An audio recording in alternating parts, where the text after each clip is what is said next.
This question is asking, find the total of 49.785, 384, and 7.93.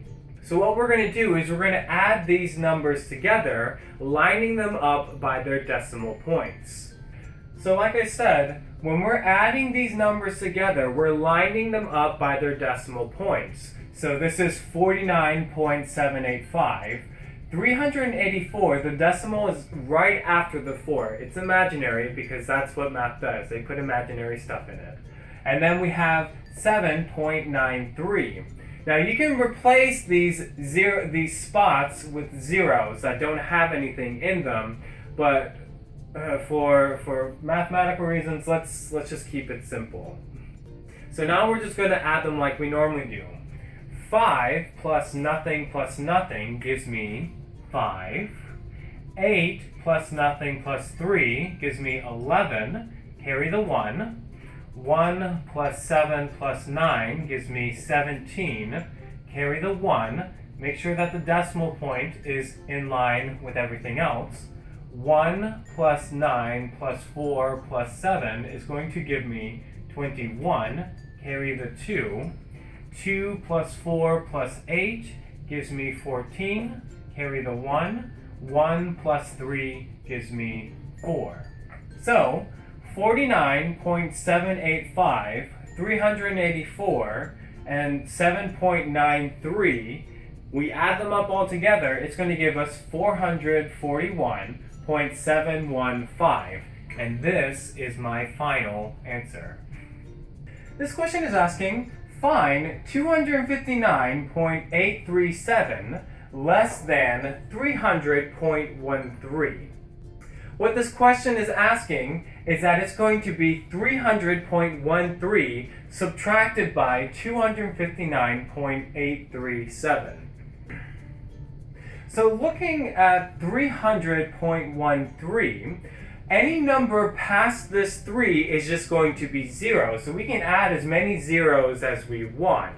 So I'm going to place a 0 here so this 7 has something to work with.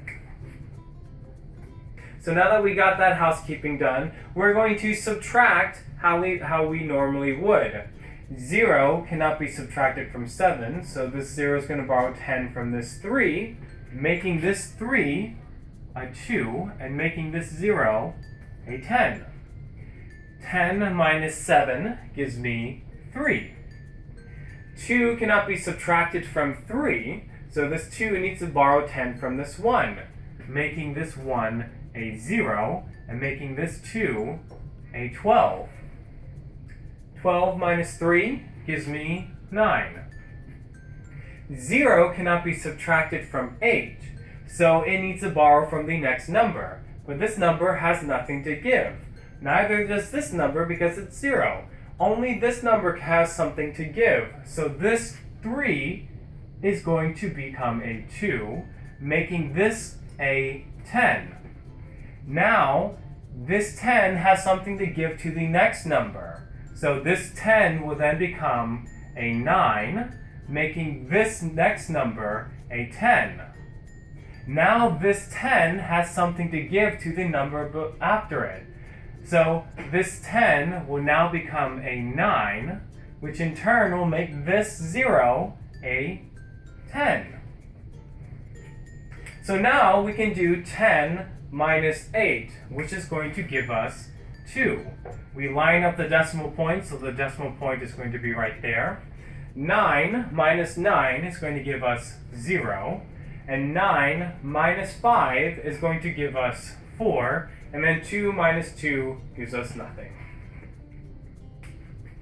So, 300.130 minus 259.837 is going to give us 40.293. And that is going to be our final answer.